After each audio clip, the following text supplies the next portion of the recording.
Good morning, good afternoon, perhaps I should even say good evening. Whatever time it is, wherever you are listening to this right now, thank you so much for coming to join me.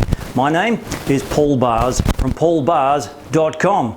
Well, here we are, January, it's the new year. Happy New Year, everyone. I hope you've got some wonderful plans and some good things ready to happen. I'm going to help with that as best as I can, and in this month's client training, what we're going to look at is your overall strategy.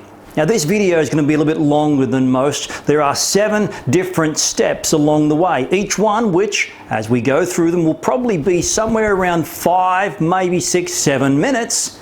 But that will give you a chance to not just go through the video in one go, should you choose, but also to come back and review step by step by step. So let's have a quick look at what those different steps will be. Number 1, we're going to talk about your website and what critical elements must be in place to make everything else work.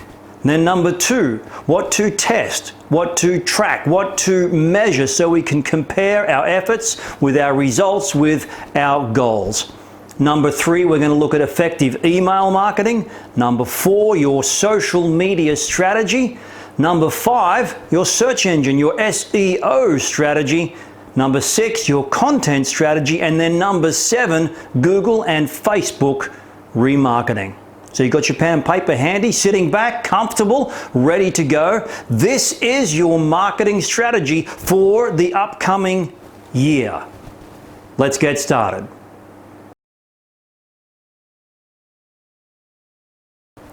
First thing we need to do is look at your website.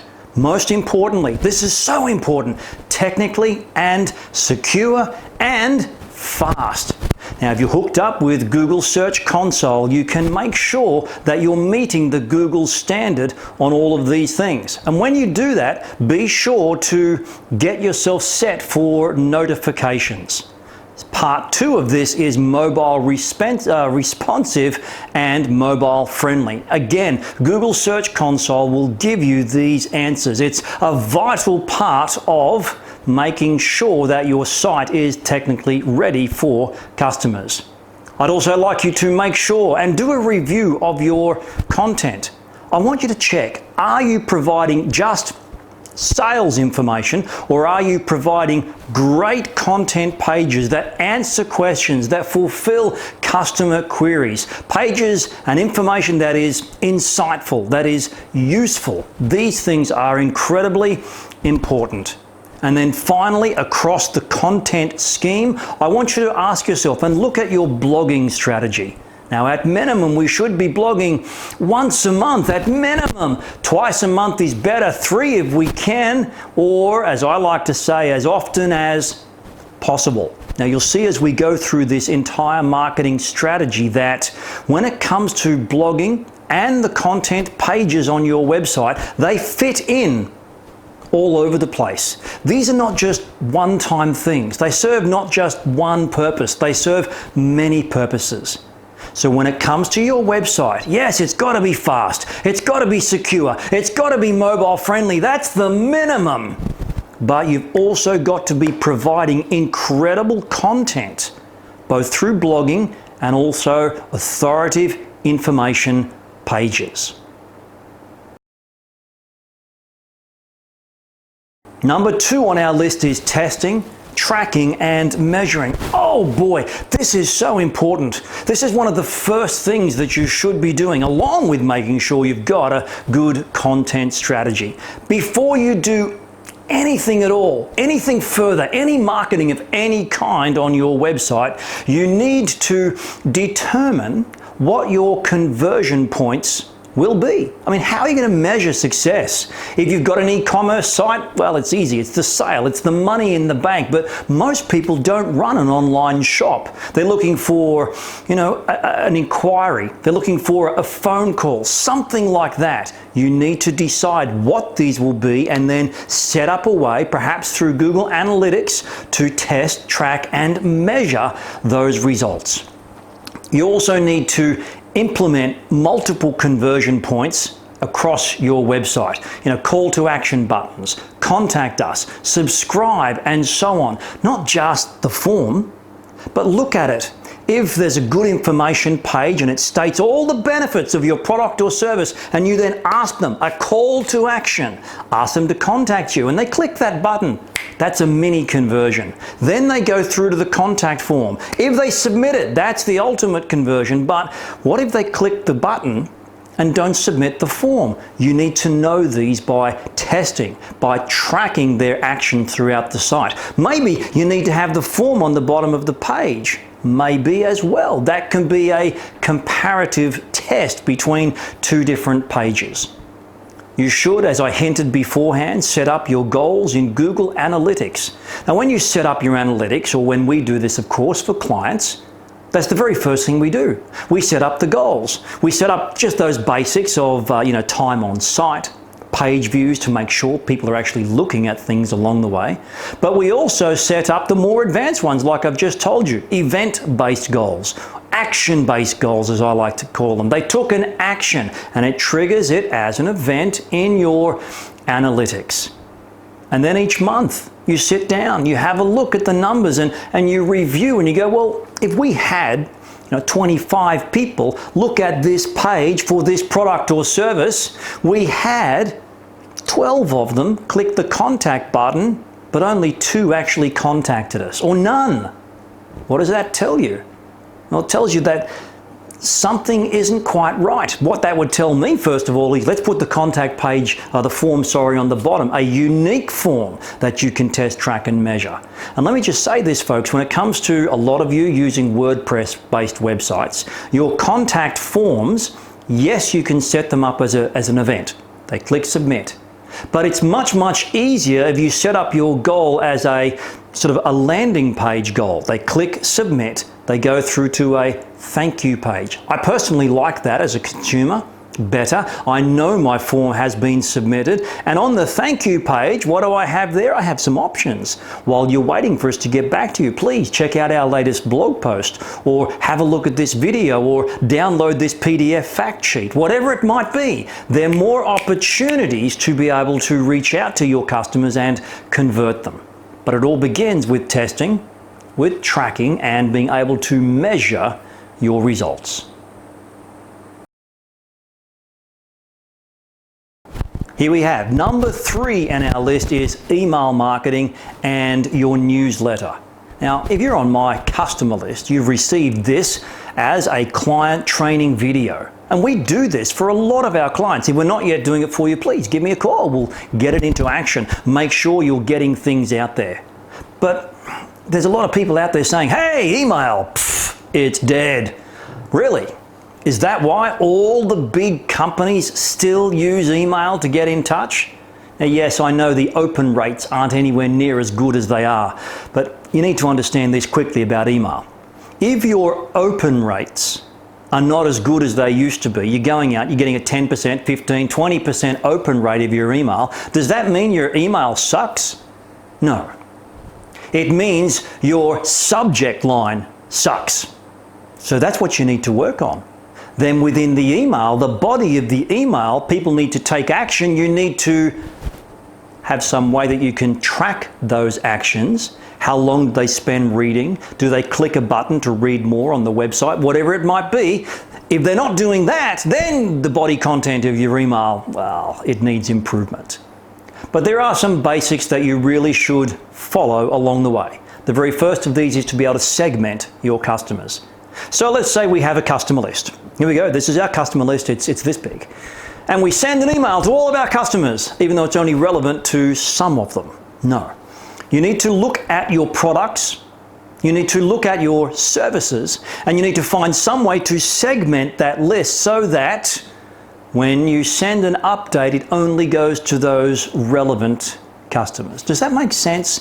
Look at how you can sort of segment to include both your customers and maybe different types of customers, but also maybe even different prospective customers. You can do the same thing as well. And then look to build relationships with them. And that's the point of ongoing, updated, informative email. Build relationships with your prospective customers and continue it then with your customers. So here we have at minimum 2 different lists. Prospects, these people are not yet customers. They've just come across you somewhere. You want them to subscribe to something, and then they will hopefully eventually become a customer. You move them from that list to this list, and some systems will do that automatically, some not. But you move them from this list to that list so they get two different types of information. So here's the question. How often should we mail to our customers? How often should we mail to prospects? I'm going to make this suggestion for the typical small business. This is not internet marketing. This is not, I want to flog my stuff to you. This is the typical customer-focused small business. For prospective customers, at least once a month. Minimum, once a month. I like to have a system of follow-up where, let's say they download some kind of a free report, and I follow up instantly, 24 hours. Hey, did you get your download link? If not, here it is. No sales, no nothing, just in case you missed the previous email. Then 2 days after that message, I send them another one. And then 3 days after that message, I send them another one. And I'm starting to give them hints and tips and ideas. If they don't get back in touch within a reasonable period of time, then we move straight to monthly, until they say go away.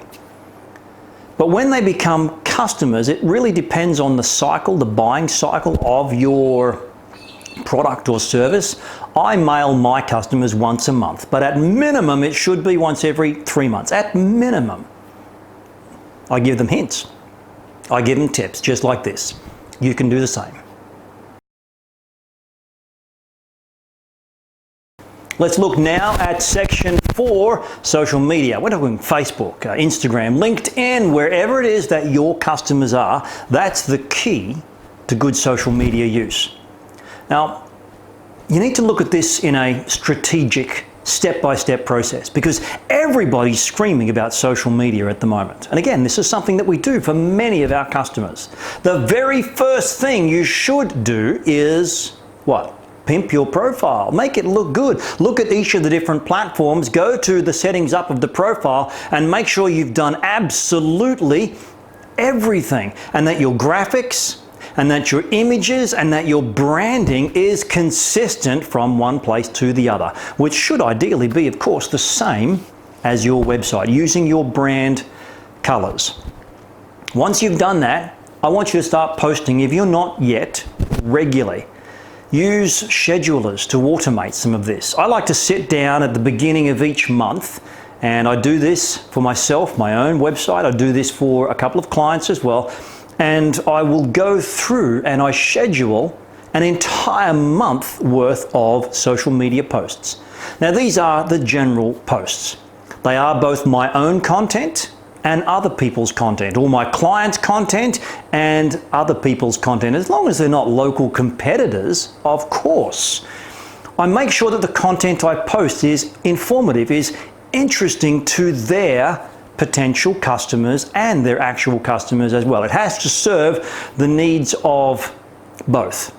But I do this at the beginning of every month. I go down to the local coffee shop, I sit down, have a cup of coffee, have some breakfast, and I go through and just schedule them all. It takes me, I don't know, maybe about 90 minutes at this point of time, 90 minutes to 2 hours to do myself and a couple of customers as well, the whole month. Here's a key, I also schedule to the 10th of the following month in case I don't get straight to it when the new month comes in. So you need to do this, your content and other people's content. Now, what did we talk about up early? We talked about blogging. Beautiful content. Blogging is a beautiful thing to be able to then share through social media. So when you do your blog posts on your website, make sure that you update your social meta as well, so that a good image, the correct image, and a good heading and a good description shows up when customers share it also, as well as yourself. These things are important. And then as you plan your strategy, and I've got a whole series of videos coming up this entire year on this kind of strategy. Look for hashtags, look for trends or daily features like, hashtag motivational Monday, hashtag what's on Wednesday, things like that that you can also use. And that's what takes a little bit more time, a little bit more thought. But you share content for people to read. Aside from that, make note of this. Don't just share content. Don't just share promotional. Share a little bit of both. And then include a couple of furry cats in there as well. Some funny stuff. I'd say maybe 10%, 1 out of every 10, maybe 1 out of every 5, max funny stuff. You know, Friday funnies, for example. And then include your own content, another, say, at least half, and then other people's content on top of that. But look at polls, look at questions, look at engagement. How can you engage your people on social media? This is what you want, engagement. So that's section 4. And this will lead on also to section 5. SEO. Now, SEO is incredibly important, but if you do it right, you get the results. You'll get the results from the work that you've done. So let's just have a quick look, a backtrack. What have we done so far? Well, we're talking about good content and blogging on your website, which is great for sharing on social. Yes? What about SEO? Why not set the whole thing up all in one go? Imagine that you've got great content pages. And then just imagine if you're not doing this already, you've also blogging, you know, once, twice, maybe 3 times a month. And as I said, we do this for our clients. If you don't have time and you're watching this right now and you're not one of my clients, please give me a call. We can help you with this. But you've got great content, you've got great blogging, they're linking together. You have to make sure, an absolute minimum, that you spend the time to update your meta tags on your home page, on your primary content pages, and then yes, also do that on-page optimization for your blog posts as well as you post them. If you're doing the social meta, we mentioned that last time, then it should be the same thing, at least close to it. And this makes a big difference to your SEO. But complete your on-page SEO across the board. Review all of your content. Look at your analytics and go, these are the pages people are looking at. These are the pages people are finding me on page 2 of Google, page 3 of Google. Spend some time to update those pages and make your meta title, meta description, and other on-page SEO attractive, not just to Google, but to potential customers. That's key. And then you begin to create some incredible internal links from your blog posts to your main pages. I mean, that's the point of blog posts, not just to attract new traffic, but once they get there, once they read it, to click through to a product, to click through to a service information page, to click through to an authority page, to learn more about what you do to build trust, to build confidence, to increase sales. So you share your blog post to social media. They come through, they click through, and they convert. You write good blog posts which others share, which also come up in Google search, which go out in your email newsletters. They come, they read, they click through, they convert. And then the last part of SEO, which needs to be an ongoing strategy, is external link building. We've talked about internal link building. Now you need to be building links externally. So go and set up, I'll give you just this one idea. Go and set up some joint venture partnerships with others, not just in your industry, but in related industries, where your type of customer might also be their type of customer. Quick example, let's say I sell business to business, web development, digital marketing, SEO, social media, ad marketing, and so on. An accountant's going to have other business customers, particularly one who specializes in, small to medium enterprises. They're going to have ideal customers for me. So I've set up some joint venture partnerships with 1 or 2 accountants, not in competing regions, but outside of each other. And I now also write for them. And that builds a link back to me. And I write for magazines and they build links back to me. And I create content that I actually have a team who go and look out for that for me and bring it in. And that creates links for me. I write content, it gets published elsewhere, it creates links. Good quality, high quality links to relevant customers that also creates a link back to me. You can do that. Or of course, we can do it for you. And let me just say this. We do all of this for our customers. I mentioned that earlier, but when you think about it, there's quite a bit to it. This was just the SEO strategy, just the basics of SEO. Let's move on. And so moving on now, number 6, as we start to wrap things out, I want you to talk about your content strategy. Now, we've talked about authority pages. We've talked about our blog, our content pages. We've talked about sharing these out and getting others to publish content as well as ourselves, going to social and to other websites. We've done all of that, but it sounds like a lot of work. Not really, not if you plan it. So I want you to start planning things at minimum 3 months ahead. I want you to sit down. I want you to look at your primary products and or service categories, the theme, the underlying topic that each of these fall into. And I want you to create a monthly or maybe a quarterly theme and then focus on that. This month I'm focusing on your overall strategy. But there are, in this video, 7 different parts, yes? Well, I'll take the different sections of this video and they'll be released as videos on their own. I'll also take that and get a transcript and do something with that also. Create the blog post, send out the newsletter. I will create some graphics around this topic, marketing, planning your marketing strategy. And I'll share them to social and on my blog as well and through newsletters and so on. So my theme for this month is the marketing strategy for the new year. But I'm going to follow that through next month with the content strategy for the new year. And then I'm going to follow that on with how to apply that content to social strategy for the new year. There's my 3 months planned. And I sit down and I do this all on paper. And I just stick it up on the board behind me in the office. When I sit down at the beginning of the month and I schedule my posts, not just my blog posts, but also other content, I make them stick to the theme that I've chosen. So I'm going to be looking for other content this month to share on social about planning a year's strategy, because that's the theme for this month. What could your theme be? What could you do in your business? Could you sit down and go, well, we sell this and it's related to that. Let's talk about that and plan our content around it.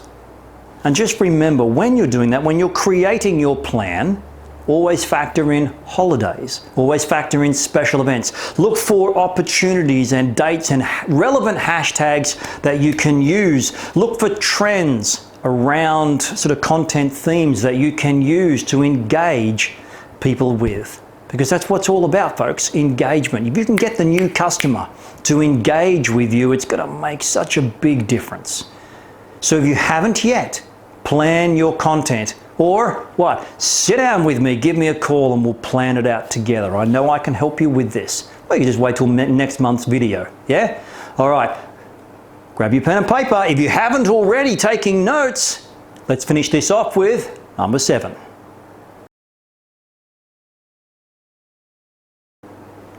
Here we go. This is how we wrap the whole thing up. Google ads, Facebook ads, remarketing, retargeting, whatever you want to call it.